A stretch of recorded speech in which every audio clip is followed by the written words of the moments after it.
Hey everyone. Sorry, a little technical difficulties. I had some issues going on before we got started. Give me some thumbs up to make sure you can hear me clearly. Period. We have some technical difficulties going on in the back with one of our guests. And so we are going to be one short tonight. But as we have everybody come on, if you would like to, Jen, tell her, yes, please keep trying. Let me think what I was going to say. Welcome. Happy Friday. It's a new time for tonight. It is a special episode today. Welcome back.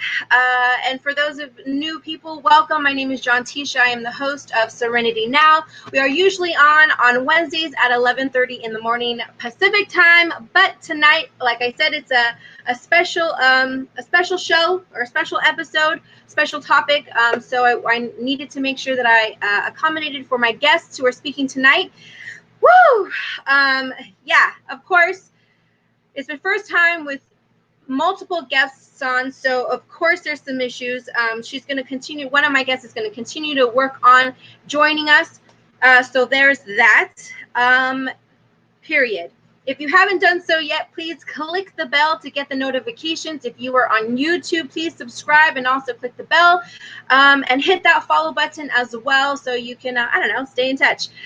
Please feel free to share this so that others can partake in the conversation.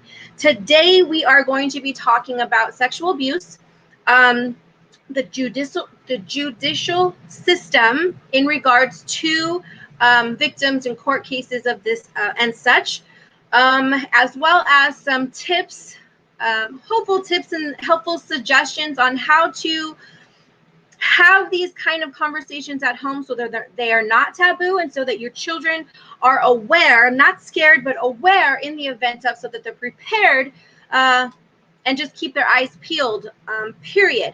So please go, like I said, hit the follow, hit the bell to get notifications, and then share this so that we more can partake in this topic. And if you have questions, and then I'll probably go over a little bit of the human trafficking, like statistics and whatnot. I'm going to be pulling it up off my phone, so bear with me. Usually I have printouts, but I wasn't able to get printouts of that. But I have some printouts of other information that we will be discussing tonight. So yes, period. And if you have any questions while we are moving along, please feel free to ask them, and I will try to pay attention to them in the chat, and post them up so that we can address those as well in case you have some questions. And I also know that some of you have been kind of following the Sophie situation, and my guest has a little overview of that as well.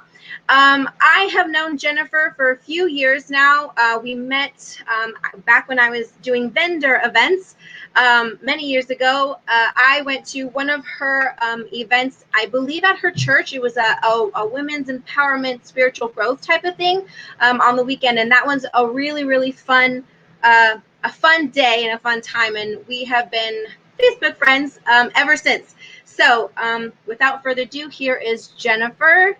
Let me add her, and boom, I did it. Hi guys. How are you? I'm good. Thank you. Don't be nervous. A little bit nervous. It's a little new for me, but excited. Yes, so. I'm so glad to have you here. Thank you. I want to tell you how much I appreciate you for being willing to share your story and to do this with me.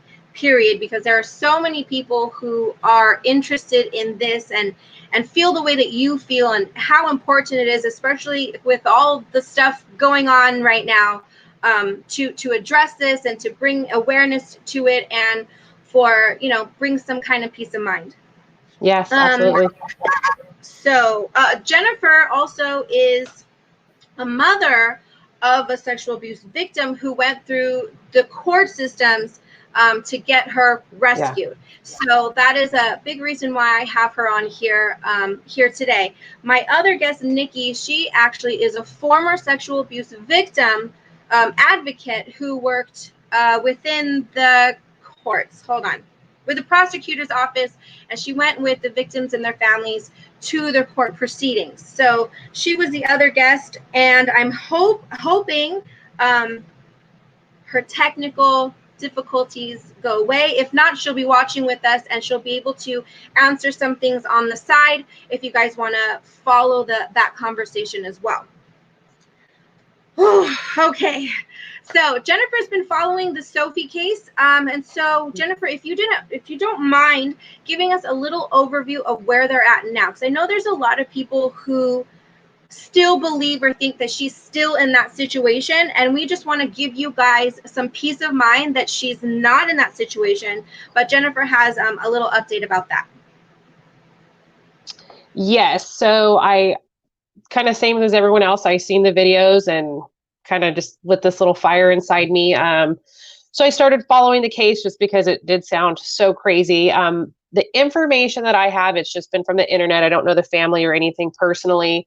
I don't understand fully if she's removed from the mother's care or not. My understanding is she's in a safe location, which they're not disclosing, obviously, for her safety, because that's something this baby's been through a lot. She doesn't need more. So she's in a safe location. There is a stay away order from the mom's boyfriend, so he is not allowed around any of the children right now, which is phenomenal. And the dad is still getting visitation, which is phenomenal. So my understanding, she will be seeing both parents still. Like I said, I don't know if she's staying with mom. That's something that when I've read through a few different things and I don't have 100% answer on. But the judge has stated she is safe. The children are not in any harm, her little brothers as well. And the boyfriend is completely removed from the environment. And Sophia and the boys are elsewhere. So like I said, I don't know if she's staying with another family member or if she's with mom somewhere, but she is safe. And the source of the problem is gone. So. Right. Good. I'm so glad. Mm-hmm. So there's a little update to kind of give everyone a peace of mind. And I know that you can find, there's a link in the comments. I'm not sure what it's to because I can't see it. But you can also follow, I want to say the woman's name is Brittany. The post that I seen you share, I think her name is Brittany, and she gave like a in-depth overview of what is happening now. So yes. Just to ease your guys' mind, little Sophie is good. Her brothers are good. They're in a safe place. They're out of that situation, and they are working to rectify that whole thing and hopefully be reunited with her father, where the safe place is. Yeah. Now, so some facts on sexual abuse. And some of my information, I get it from a lot of different places, but sometimes I like to find them in one place. And defendinnocence.org is an organization that is specifically set up to prevent sexual abuse for children, because right now it's 1 in 5 children is sexually abused before 18 years old. Information, so I get it from a lot of different places, but sometimes I like to find them in one place. Sorry, my computer. Defend innocence. That's okay. That's okay. I muted you for just a moment. That's funny. I was like, wait a minute. Who's that? Oh, okay. So 1 in 5. And I remember when I first found out these statistics, my daughter is 10. She was, oh man, how old was she? She had to be 5 or 6 maybe when I began looking at this information, because I used to work with Unique. And they have, and they started Defend Innocence. But they also have the Unique Foundation, which is for survivors of sexual abuse. And so that was when I first really started digging deep into a lot of this information and what's going on and what happens and all of those things. And I guarantee it says 1 in 5. Like, most of us put our hands out. Most of us share the same experiences. You know what I'm saying? Like, we've all been through it on some level. Even the men that we know that don't talk about it ever, that will never tell you, they will never share it, but they have experienced it in some way, shape, or form for the most part. Again, 1 in 5. That's like, I mean, I have a family of 6, so one of us, and period. Hope none of my kids so far. Please God forbid. But that's how real that number is. 1 in 5 before the age of 18, whether it's peer on peer, whether it's a family member, whether it's a friend, whether it's a trusted adult, whether it's a stranger. And I'll tell you that the statistics say that it is more likely someone who's close to the family, obviously, because we're talking about grooming and getting to a place that welcomes the victim, right? To groom them in such a way that they're not afraid, right? And so that is a huge statistic. It says approximately 1,035,000 children in the United States who are abused each year, right under our noses.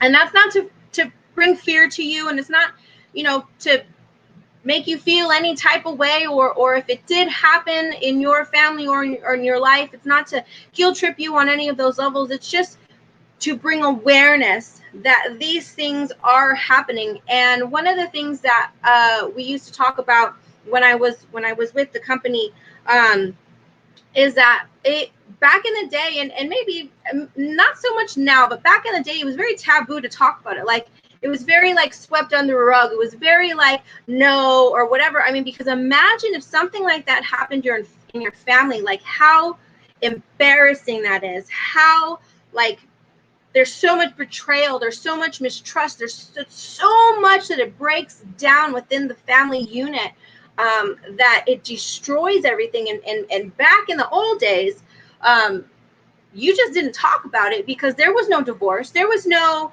getting rid of this or that or this person or whatever. There's like, you just had to live with it. And there weren't programs, there weren't like things where children or women or boys or men could get help for these type of things. Like, we live in a different day and age, and thank God for that.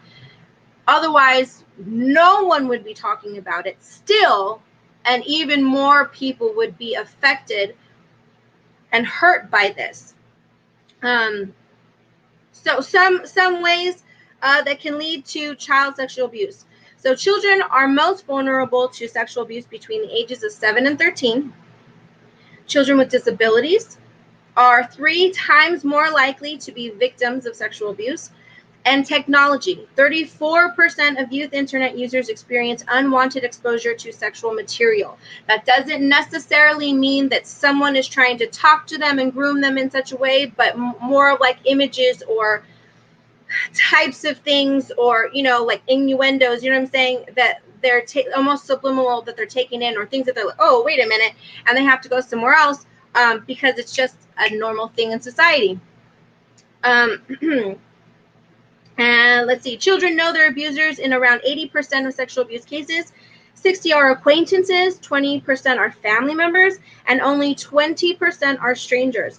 And let's not forget, okay, because I know we don't think about it, but also that there's that peer on peer, and sometimes it's not a hostile thing. Sometimes it's an innocent thing that just kind of happens. And I know that because that happened to me. I don't think that she knew what she was doing. And as I got older, I realized she had to learn it from somewhere. So I'm sure that it was happening to her, and maybe it wasn't a sad or hurtful or painful experience because, you know what I'm saying, because she was groomed, or she was, what is the word, coerced, right? Coerced in a gentle way to believe that maybe it was okay. And then she did it to me. And I was young. We were little. Like, I was little. Like, this was before first grade. I can remember very clearly that we were out on the playground, and she took me into one of those little metal barrels or whatever they had.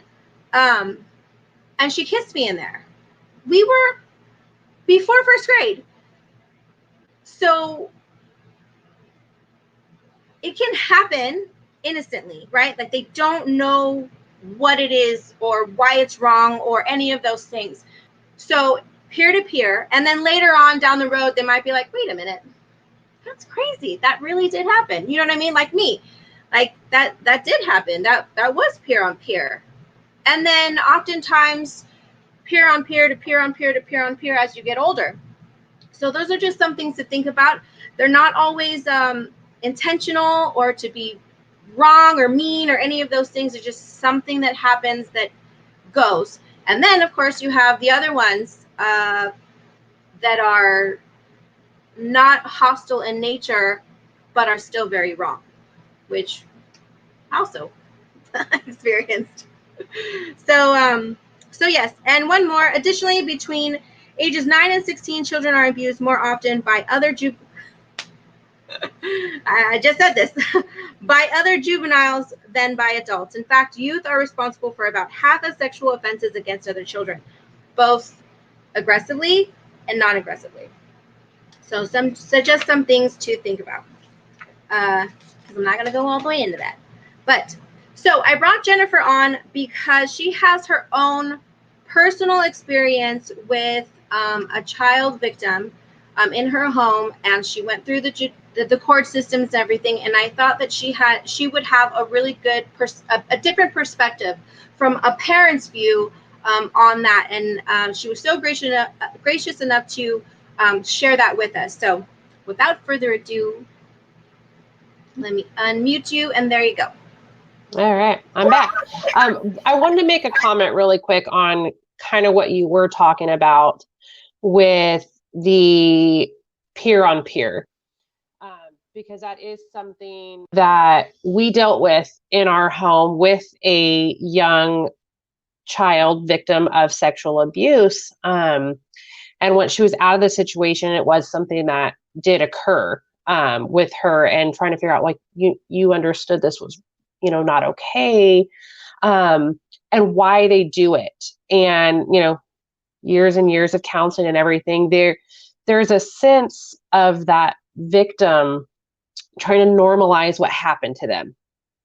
And they need to normalize it.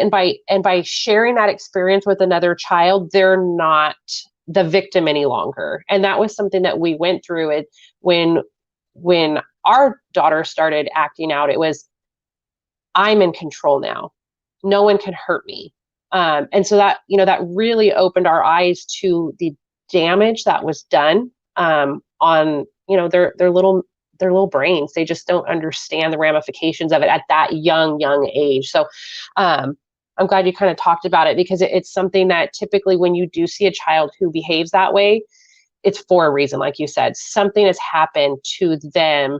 Kids hold hands and they play husband and wife and mommy and baby, that, that's pretty innocent. But once it becomes a sexual thing, the adults around need to absolutely get involved and start looking and quit worrying about, well, I don't want to make someone upset, or I don't want someone to be offended by what I said, or questioning them. Question that other parent. Say, hey, this happened.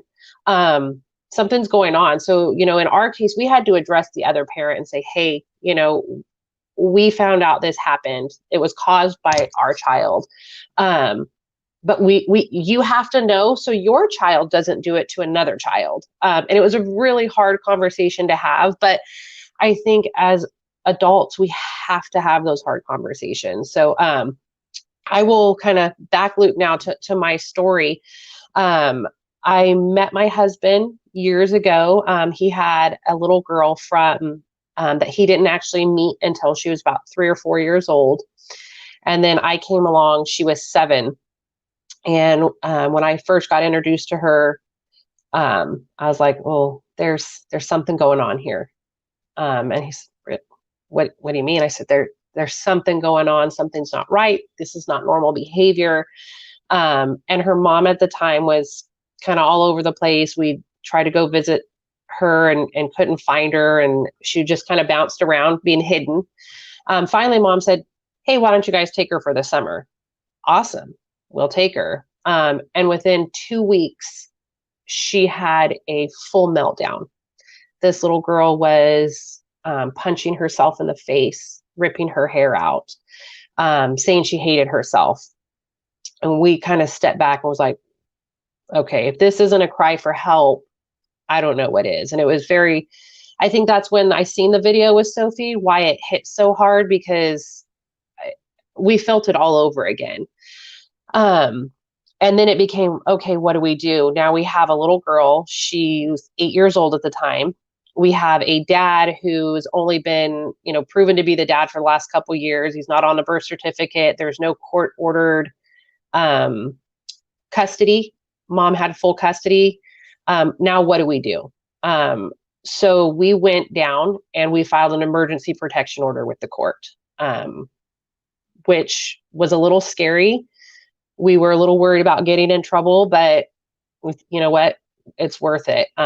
We had a court date 2 days later, and we showed up in front of the judge, and she wasn't very happy. And she said, what gave you guys the right to think you could file an emergency protection order and show, pass all these people who've been waiting in court for months?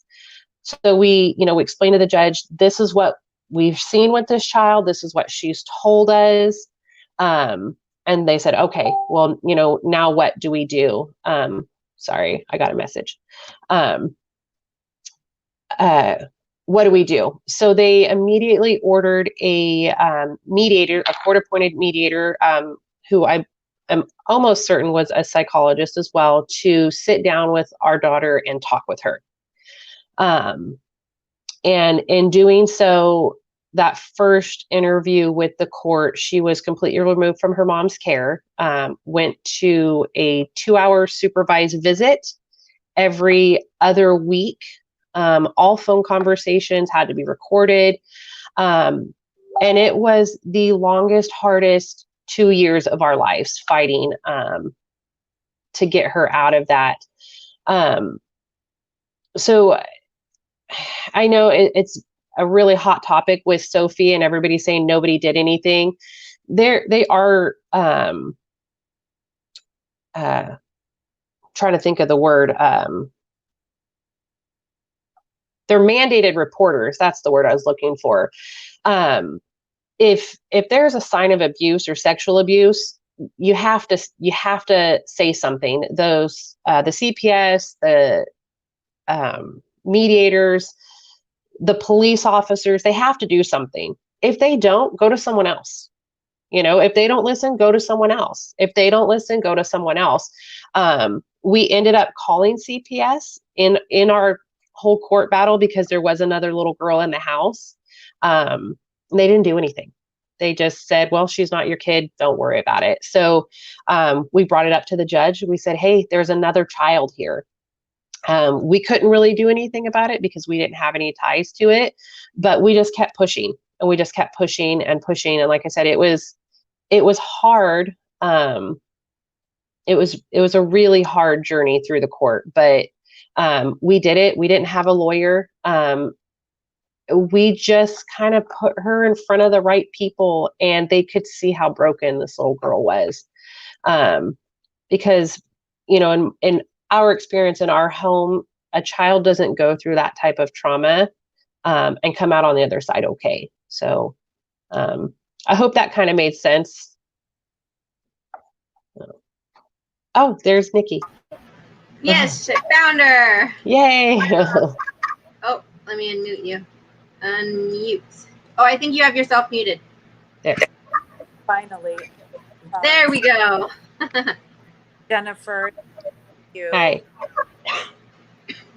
Go ahead. I'm just listening, and then Yeah, I've been listening. I don't have a whole lot more. Like I said, we went for it. We weren't willing to sit back and not do anything. And I think that's kind of what my point was to parents is watch your kids, look for signs, because they're going to show you something, if your kids are telling you, I'm not comfortable around this person, or Uncle so-and-so, does these weird things.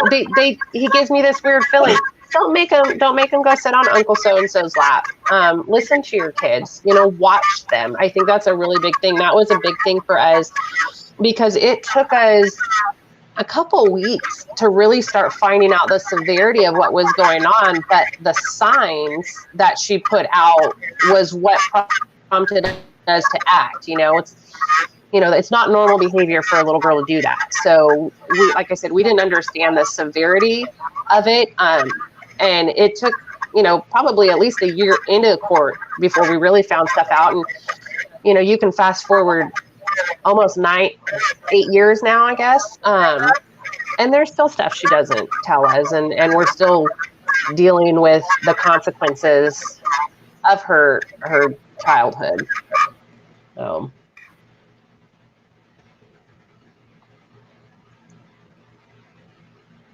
I think you muted yourself again, Nikki.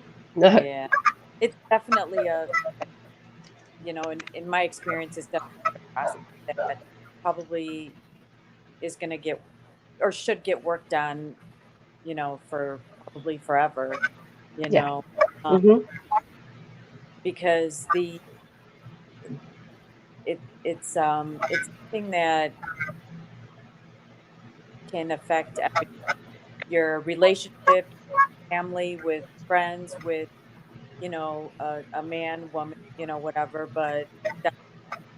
but persistence is the key, and just to listen to your children. Hold on. Teenagers, adults, I'm on my iPhone, and I have in the background, I have my laptop open. So that's why I keep looking, because you guys are bigger in the background. So, but yeah, I just want Nikki, if you can, put the volume down on one of them. So maybe your laptop, mute it.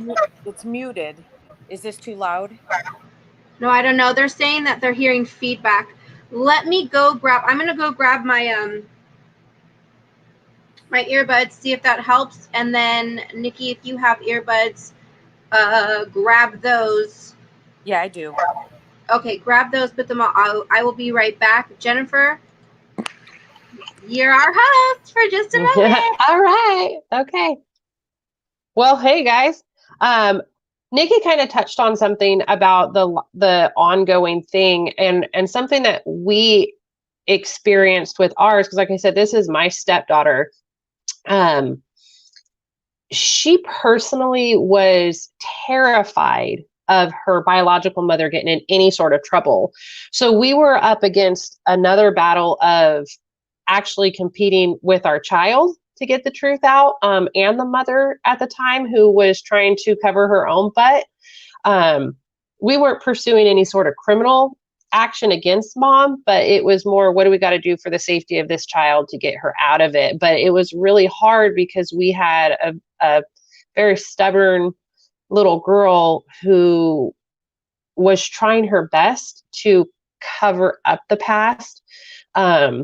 And didn't really want us to interfere in it. And that was something that was really hard for us too, is, seeing this little girl go through all of that trauma, seeing her crying out for help with her actions, but then when it came down to it, fighting us the whole way and trying to remove her from that situation. So it was a really hard experience, because like I said, we were hitting walls along the way, and something that my husband wanted me to actually mention to everybody. He's not here right now, because you can obviously imagine there was a lot of not so happy people on the other side of the family that didn't really want us interfering, and they mom and dad were in mediation, and the mediator was talking with the two parents, and my husband said, I just feel like I'm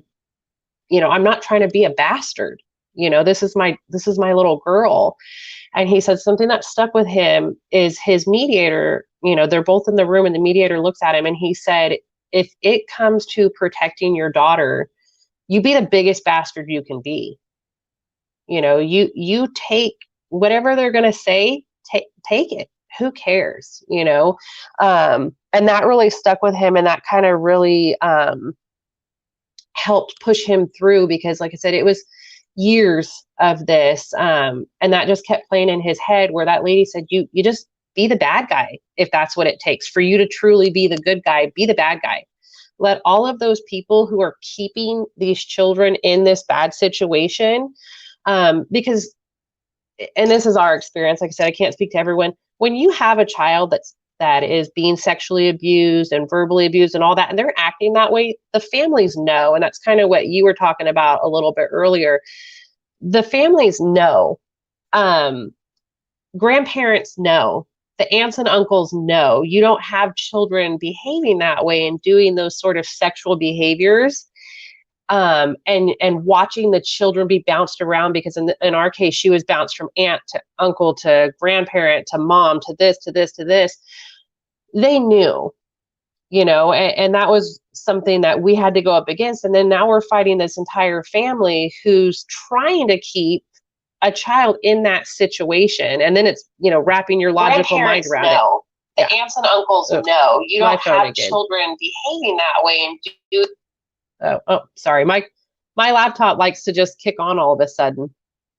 But yeah, you guys are back now. You're like, yay, I can. Yay, I can stop talking. That's funny. But thank you so graciously for that. I mean, because most of us, like if we haven't, okay, so there's a difference between experiencing it yourself and then your children or someone know that's close to you as far as youth is concerned, and experiencing and going through that with your family. That's a completely different situation. Or like Nikki, going through the process with families. You know what I'm saying? Like, so the perspectives for me are huge, because I wouldn't be able to give that perspective like either one of you. And so that's why I'm so thankful that you're here. So thank you for that.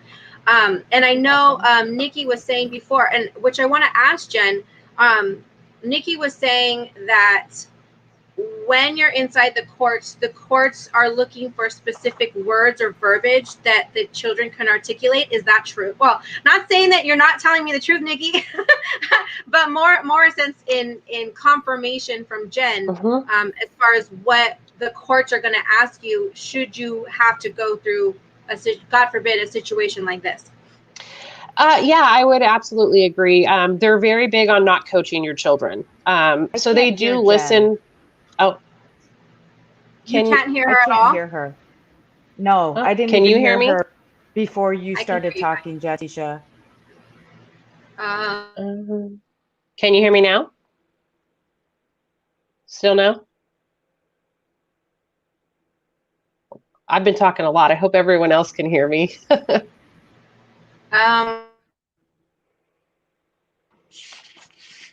Well, I don't know if everyone else can hear. I can't hear either. Can you hear me now? I can't hear none of you. No. Okay. Can you hear me? Okay. I can't hear you. Sorry, I muted myself. My bad. Okay. I can hear you now. So yeah. She can hear me, but she can't hear Nikki. I can hear Nikki. I mean Jen. I cannot. Yes. She can. Nikki can't hear you. Okay.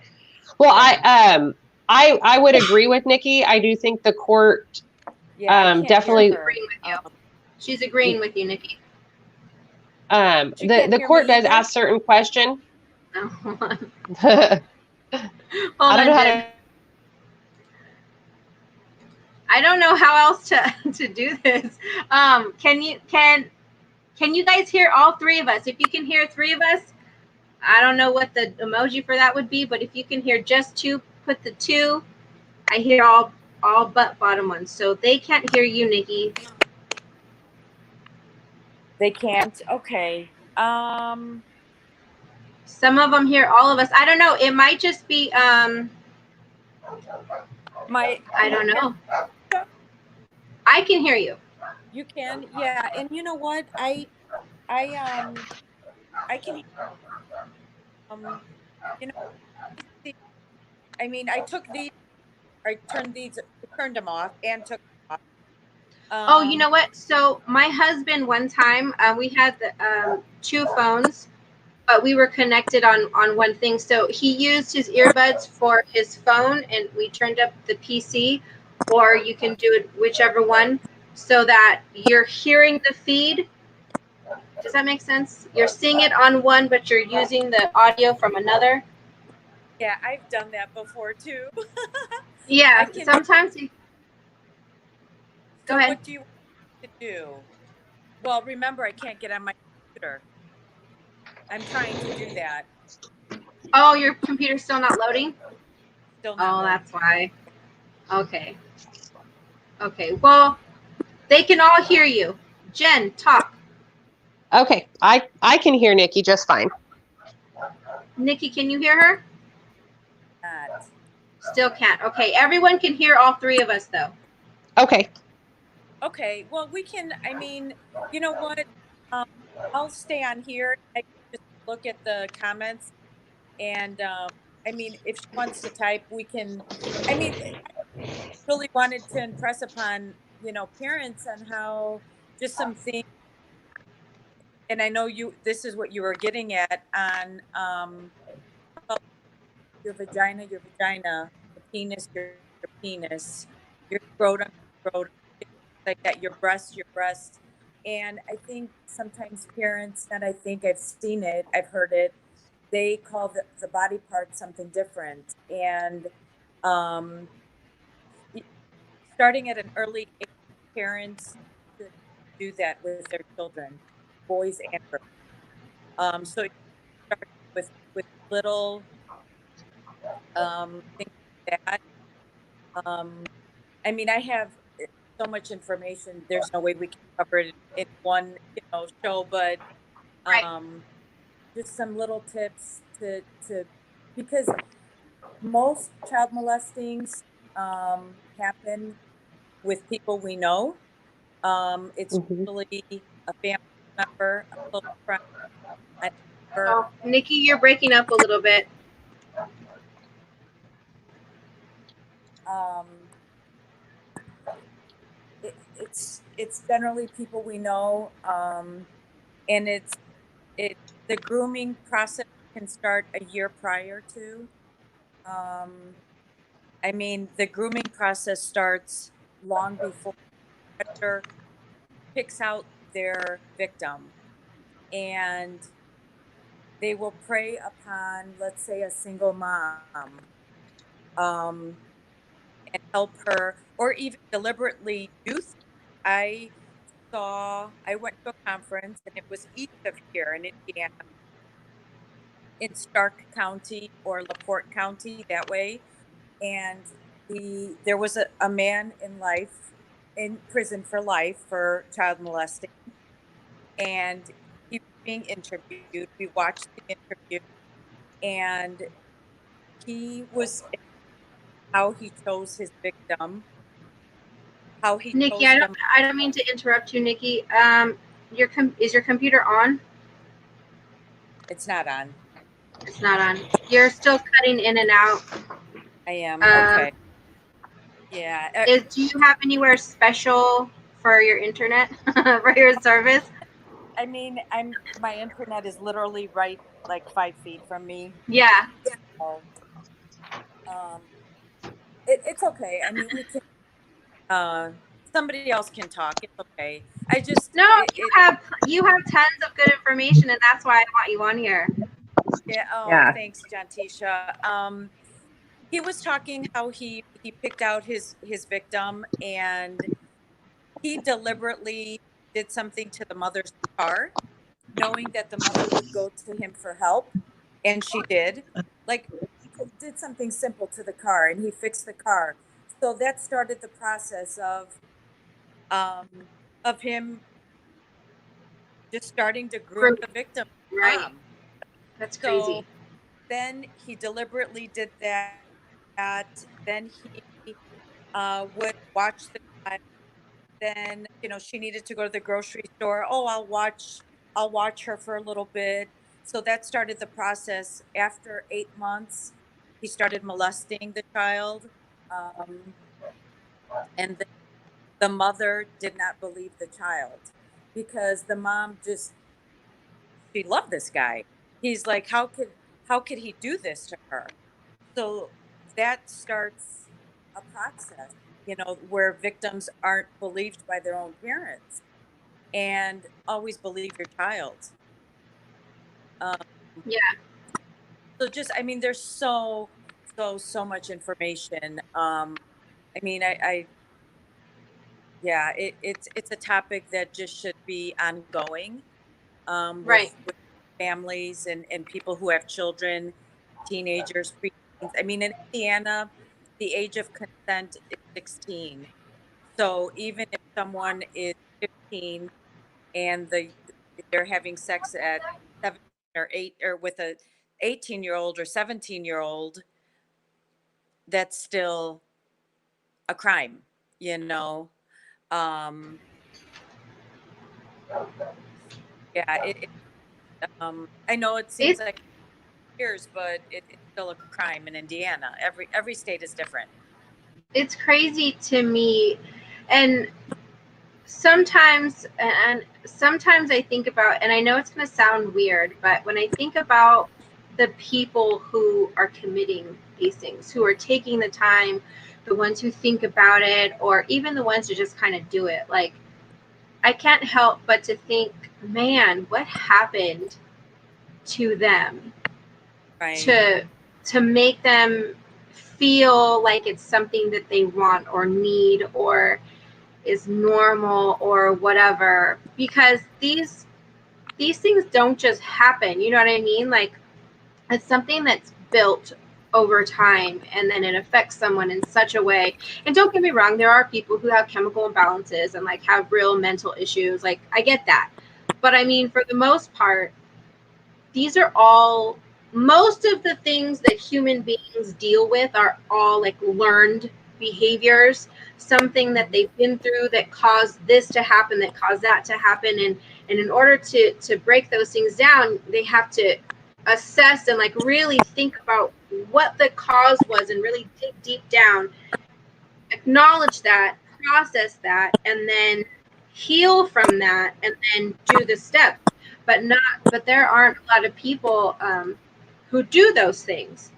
But I always think about these situations and these people, and I always think, man, and it breaks my heart. And I think, and I know maybe you know, it's kind of like, how can you say that about those people? But I mean, they're human beings too. I'm not advocating for them. I'm not saying that they're right. I'm not saying any of those things. I'm not saying, yeah, but I'm just saying people are people. And if it's sad what they're doing to the kids or people, imagine how sad it was when it happened to them. You know what I'm saying? And that's what I mean when I say it breaks my heart, because something happened so terrible or so whatever to change their thoughts and minds that this is okay. Not that it's right. It's an ongoing cycle over and over and over and over and over and over and over and over, because people aren't healing, they're not processing, they're not getting the help that they need to change this when it began in the beginning. And so I think about those things a lot. Like, it's so sad.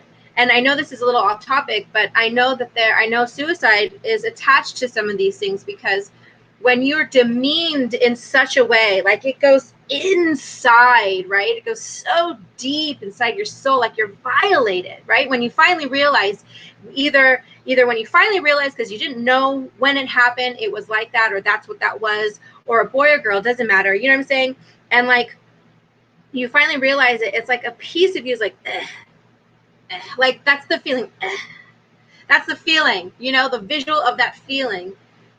And you have to heal that before you can move on. And there's so many of these people walking around like that. And suicide is one of those things. Like, can you imagine how dark and alone these people feel to actually believe that that is a valid place to be for them, or that this world would be better off without them? Or like, it makes me cry. Like, it's so sad when I think about the mental place that these people are in when they feel these things, when they do these things, or when it happened to them, and therefore now it's a cycle that repeats and continues. I'm just saying. I agree. The Are you whole talking cycle about the thing. victim being suicidal or the predator? No. So when I said it's a little off topic. Suicide victims often think about suicide, and so I was talking about the comparison of the mental place that people are in can be very dark when they think that they're alone, and it makes me feel really sad that it's the same thing when you're violated in such a way, which also goes to the predators because they were once victims. And so when they were a victim, they were in this place of darkness because they went through it. I'm not validating what they did. I'm just saying when they were young and it happened to them, they also endured that, and it messed them up somehow. And they didn't have any healing. They didn't have any help. They were lost and alone. And that's what I was talking about. I think for children, Yeah, victims. Oh, I'll let her talk. Go ahead. Go ahead. You're good, Jen. Okay. I would say for children victims of sexual abuse, when a child's sexually abused, and this happened personally for myself when I was young, of being a victim, there's a huge feeling of guilt, Right. which doesn't make sense to a non-victim. You can't understand why would a 6-year-old little girl feel guilty because a 35-year-old man touched her. But it's, it's wrong even as a little girl, but you can't understand that they're the one that's wrong, and you are not. And so you have this sense of guilt and fear, and in most cases the predator somehow makes you feel like you will be in trouble if you come forward, like you did something wrong. You brought this on you, and you're going to be in trouble. And that's a tactic that a lot of victims take. And like you said, a lot of them are victims themselves. And you kind of even touched on it earlier. Men are victims as well, not just little girls. But it is a much harder thing, I think, for a man to come out as an adult and say it. I know personally, I wouldn't share my story for a very long time until I got much older, and I had my own child who was going through it. But these children feel guilty, and I think it's really important for parents, and something I wanted to kind of throw out there. Your children have to feel comfortable coming to you with absolutely anything. We call it the open door policy in our house. If you come to us, no matter how hard that conversation is, and say, I need to talk to you about something, the majority of the consequences are lifted. It might be something that they actually did do wrong that they need to tell us, or it might be something of this where somebody did something to them, but they still feel they're going to be in trouble. And I think it's really, really important for your kids, and it's something you have to start when they're young. You can tell mommy and daddy anything. You can tell me everything, and you're not going to be in trouble. And that's something that is really hard for kids, especially nowadays. And we're even guilty ourselves. We are go, go, go. Life is nonstop. Parents are working 1 to 2 jobs. Most, parents aren't in the house all the time. There's social media, there's distractions. And our kids don't feel like they can come talk to us if there is something going on. So now they've got the guilt and weight of this coupled with, well, mom's busy. And these kids just stuff it down. They never deal with it. And then, like you said, they don't process it and understand the severity of it. And then they become older, and it kind of the situation we talked about a little earlier too, they become the one that's in control. If it leads to that, then you have the other avenue where, okay, well, I've been sexually abused, and now I need to desensitize sexuality and make it where it's not a big thing. Detach all emotion from it, and I'm just going to be promiscuous and sleep with everybody because I'm in control of my body at that point. I get to say who I give my body to. And so there's so many dangerous roads that these poor kids turn to if they don't feel like they can come home and tell someone safely, like, hey, someone did something, and not think they're going to be in trouble for it. So that's kind of just popped in when you were talking. So Yeah. All right, Nikki, your thoughts. I didn't hear her. Oh, that's right. Yeah. Sorry. I know. It was fine. I don't know what happened, but can you give me a rundown what she said? Oh man, that's a lot. What? She was talking about how survivors, how they often feel guilt because of the experience that they have. The predators convince them and make them feel, especially because they're children, make themselves or make them feel guilty, because if you tell, you're going to be in trouble, or it's if you do this, it's because of you, or if you tell them, they're going to be upset and they're going to be mad, and it's going to be your fault, type of thing. And because of that, then other behaviors as they get older start to develop, like promiscuity. She didn't mention this, but I'm going to mention it because I've been there. Alcohol, running around, being wild, being, all these, drugs, whatever. It develops into other things. And I will say that if there isn't a system, if these children or these teens, whoever, feel like they don't have some sense of security or someone to talk to or whatever, they're going to search it in other places. And I know for me, my faith was a huge backbone for me when I was at my lowest. But that's one thing that, anybody who's broken or who's hurt, they're going to search for things to fill the holes. And if you don't have something of substance, and if you don't have something, meaty, right, to fill that, then the things that you do fill it with are just going to evaporate eventually. You got to fill them again. I added to what she said. Yeah. Well, the other thing too is the predator will, will threaten the victim. He will threaten the victim. He'll threaten their family. I'll kill your family. He will bribe them. He or she. There are women. The statistics are getting higher with females.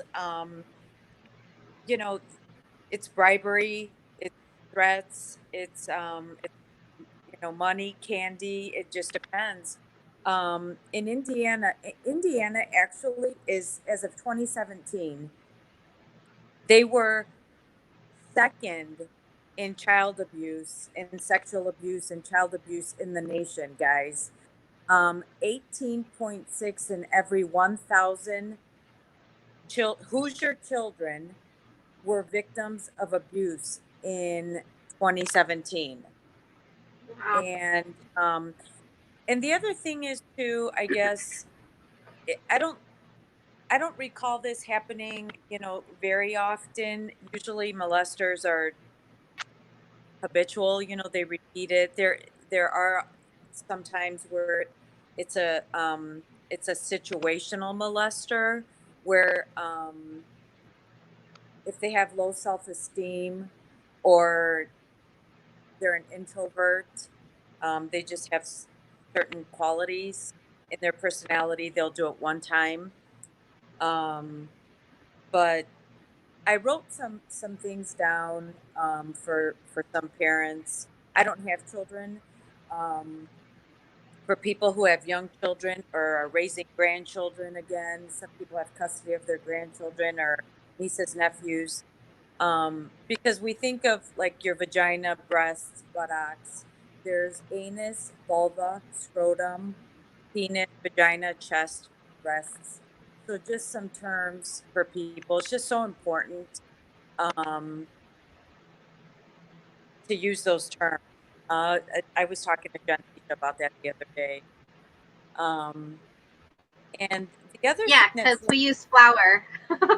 We use flour and important parts. And she was like, no. I'm like, wait, what? Yeah. And I will say in my defense, we do say important parts, and when the boys are with dad, you know, they use words. Yeah. They use their words, and when I'm with my daughter and it's just us, she's very comfortable talking to me about things that are going on with her body and the changes, and I'm not I'm not afraid to talk to my boys about it either. Right. And we make sure that they do know that no one's to touch you where they shouldn't be touching you. I don't care who it is. I don't care if it's family or it's whatever. Like, unless we say it's okay, or unless like we're there or whatever, like you come to me or you come to dad. You know, my mom lives with us, so grandma. Um, but no one. It doesn't matter Right. who it is. No one is Right. allowed to touch you there. And if someone does, then you let us know and we'll take care of it, or you tell the next responsible adult or whatnot. I was like, but we're always very clear about open doors about many things. And we'll sit, if something comes up, we talk about kidnappings, because we had a scare here at our school like maybe a year or two ago. There was I think it was a little girl. She was missing, and you know, a text went out from the school, and everybody, and my son, I think he knew who it was, and so so they were of course worried, because it's all in their school, the neighborhood or whatnot. And so when she was found, so we've talked about that. We've talked about you know, protecting yourselves and protecting other people, and standing up for people when they can't stand up for themselves, and that they can always talk to us no matter what. If we're busy here, whatever, get our attention. And my husband Chris and I, we try to be very conscious about being present, especially in those moments when we want to be doing something else or whatever, and they're coming and they're like, mom, dad, or hey, whatever, to just take a deep breath, put whatever it is down and say yes, and then Right. be there with them, and really listen. Because you know, this is nothing against my mom or my dad or anything like that. It's just my experience. I didn't necessarily have that. My mom worked a lot and my dad was in and out. Sure. And so I'm trying to do what I didn't have, on at least on some level, to just be Right. present, because we all want that Sure. flower. It, so I'm going to talk about this for a second, because this is really important. Um, if your child does not want to be touched, if your child does not hug someone, or give them a hug, or kiss, don't force it. Right. And um, when you talk to your kids about, um, years ago, it was good touch, bad touch. Well, well, a a good a bad touch might feel good, so it was becoming confusing to children. Um, so the best way to approach it is to say, if it makes you feel uncomfortable, something like that, because it can bring just a lot of shame to kids, and they feel like it's their fault, and it's not their fault. It's the adult's fault. Even when they're, 14, 15, and they're aware of sex and things like that, if somebody's 18 or 20, they still are the older ones. They're still the adult. They know better. They can't. So You're just cutting in and out again, Nikki. things like that. That's okay. You guys go ahead. It's, no, they want to hear everything you're saying. You have really good information. They're really trying to hear what you're saying. Okay, you guys. So I'm streaming on a few different places. So I don't know if that's why you guys can't. My internet is generally awesome. So I don't know what's going on tonight. I mean, really, I very rarely have Right? problems. I've never Yeah. had this issue. Well, okay, never mind. You guys are the first guest I've had on here, so never mind. Okay. Sorry. Let me see. Nicole said we can hear. Nicole, what page are you watching from? Melanie, what page are you watching from? And PK, what page are you watching from? I don't know if that's going to make a difference or not, but but I don't know, let's see. So you can try Streetlights, or you can go to my personal page, Jonteshia Vigil. I'm on both of those. I'm streaming on a few different ones, so if it becomes an issue, I'll fix it next time. Could I ride my bike? Who's outside? Jennifer, Miranda? still- I'm sorry. Let me get. I can't read any comments either, so if not, I mean, I have a lot of information. I just wish I had the questions. I'm going to log on to my computer and look at the questions and see what's going on there. And it's just really slow tonight, and I don't know why. Yeah. Yeah, see, I can't.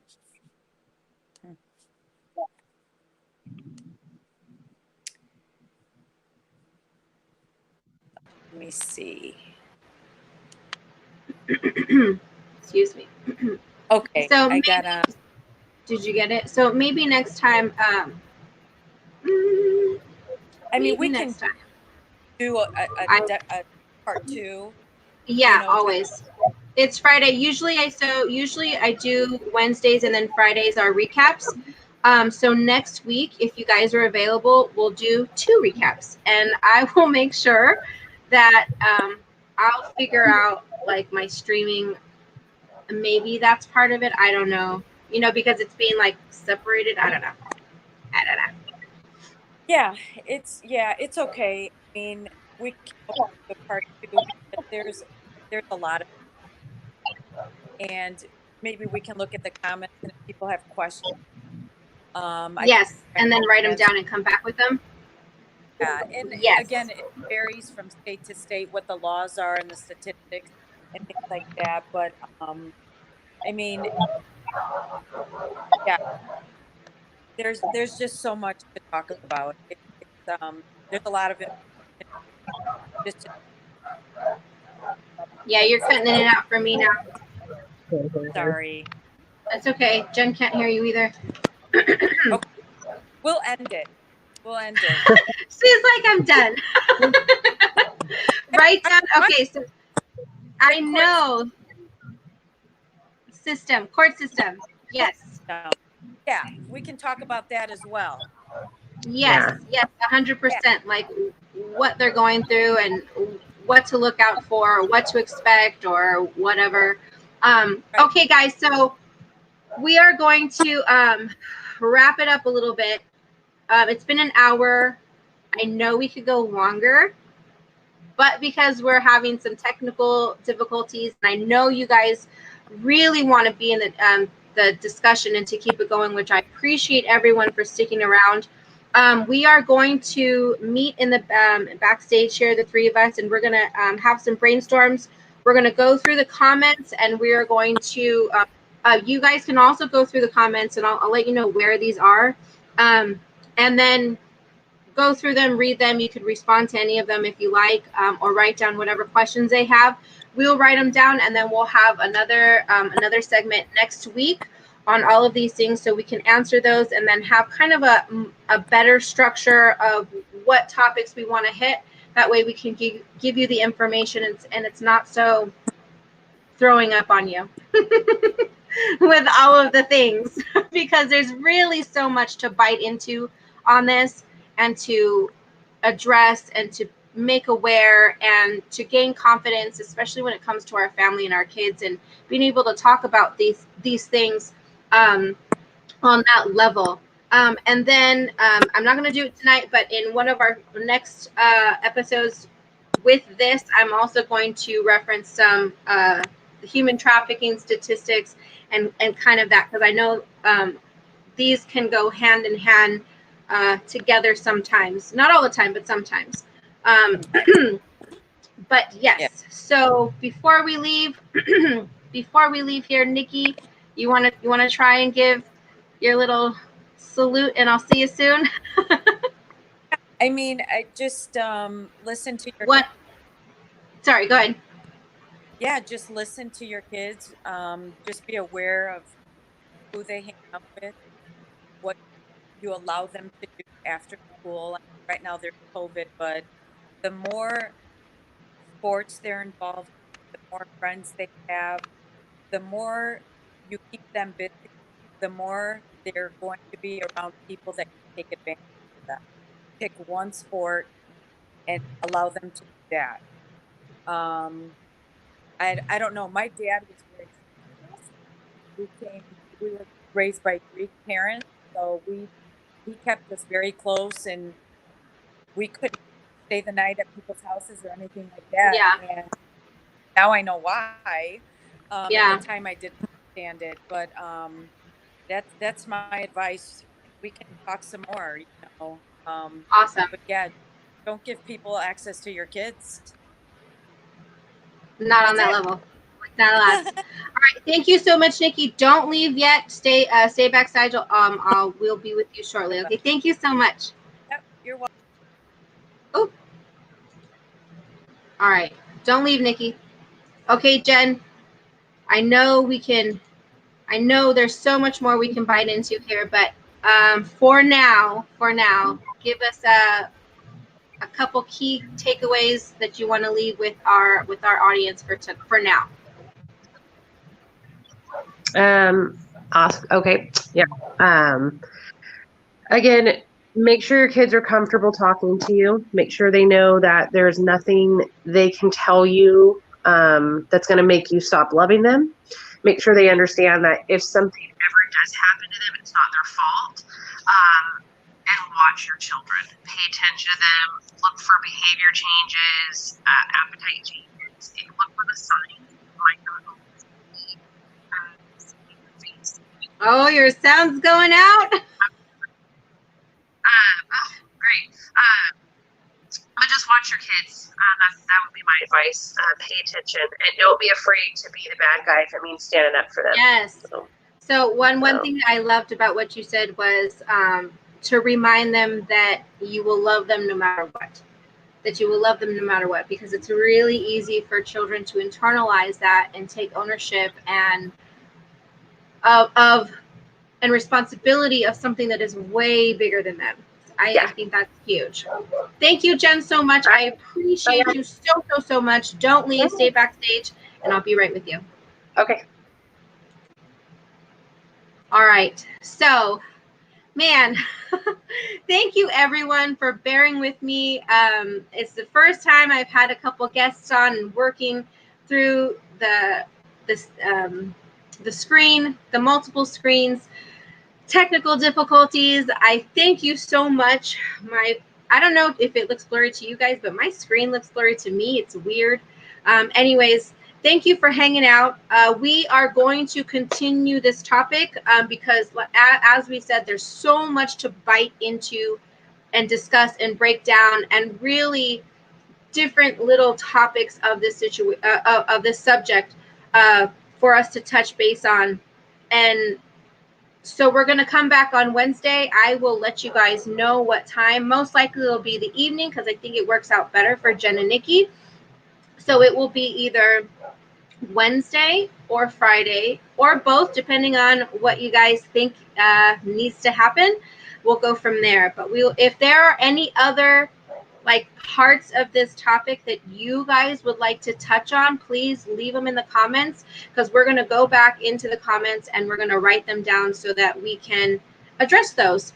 And what I will say is this is not to influence you to live in fear, but instead, that didn't help.